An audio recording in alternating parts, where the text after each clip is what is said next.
Joining us now is Fox News contributor, the great Kellyanne Conway. Kelly, great to see you. Are conservatives overreacting here, or is there cause for concern with big businesses now targeting conservatives? They are not overreacting, Sean and Dagan. And congratulations again on your new program. Wish you all the best. Thanks for the privilege of being here. They're not overreacting. They're living through this. And it's one thing to have big tech shadow banning, canceling conservatives and deciding whose First Amendment protections go forward and whose don't. We've all lived through that. But now you're talking about everyday consumables, already increasingly unaffordable because of Joe Biden's inflation. And now you're going to be targeted. They're going to come up with a list. I think the MCC code for purchasing of firearms is a real punch in the gut to many Americans, because you can say all you want, they don't know what you purchased. It's called a gun shop. They're going to guess what you purchased. And they're going to, somehow someone's going to be named and blamed and shamed for these purchases. The other thing that bothers me, it violates two basic principles of liberty. One, that we have a right to consume and purchase things with our own money for our own use, particularly as adults. Number two, it's a Second Amendment constitutional right to bear and carry arms. I don't believe about this idea that, well, these are only people on a list that we have, they have a certain proclivity. That's not true. That is not in everything I read today about the Discover card. We've gone from sort of accidental data breaches by some of these companies to intentional targeting based on your political beliefs and your ideology. That's scary stuff. Happened in the IRS, and we still don't know why Lois Lerner took the fifth. Yes. But I get frightened anytime I say, oh, we're not using it for nefarious purposes. Oh, we're not doing anything wrong here. Pig potatoes. This is why, by the way, Dagan and Sean, or do I call you Duffy here? This is why. Your call, whatever you want. There you go.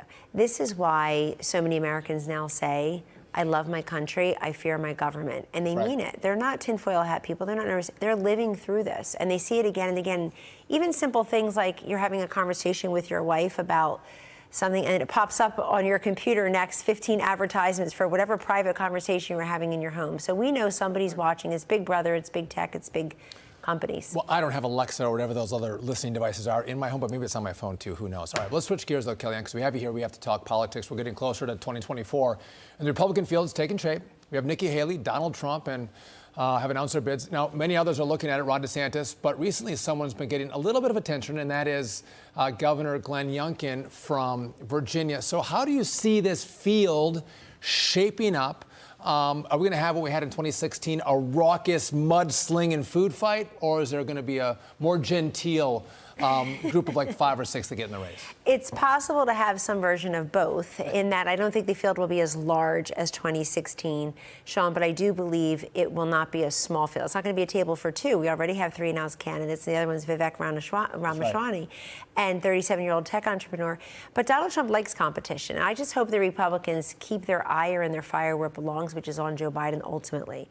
But I'm a pro-competition gal. I believe in free markets, capitalism, competition. Our country was founded on it.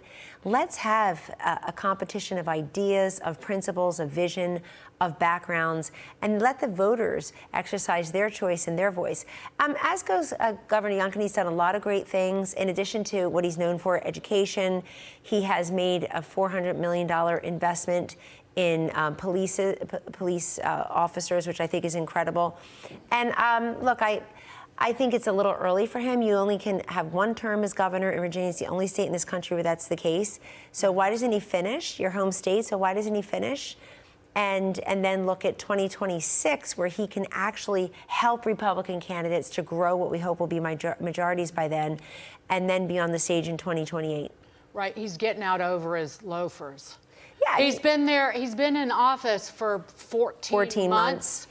And so, and he was making the rounds here in New York City, couldn't bother to come by our show. He needs to be here. I'm warming up the seat for him. He was on. Don't say it. Squat. Well, he's having a town hall. But he was raising on CNN too. Yeah, ratings for sure. Raising money, and then acting like, well, the answer he gave was, I'm busy governing Virginia.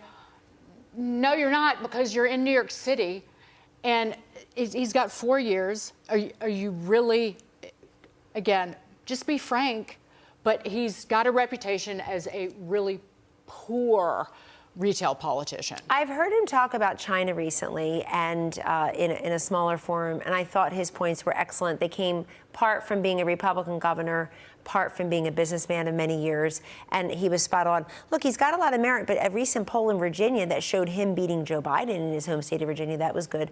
But it showed him far, far behind Donald Trump at 39, Ron DeSantis at 28, Glenn Youngkin at 6 in his own state.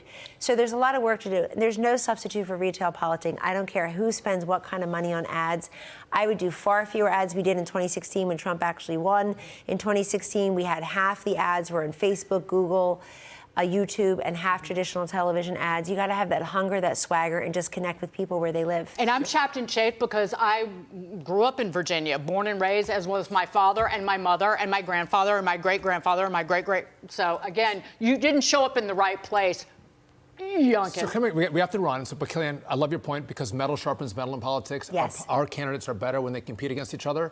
Another point, someone else came on as a guest, I think it was Steve Moore, and Dagan actually threatened to break his glasses because he mentioned another network, and she just almost did right here. So.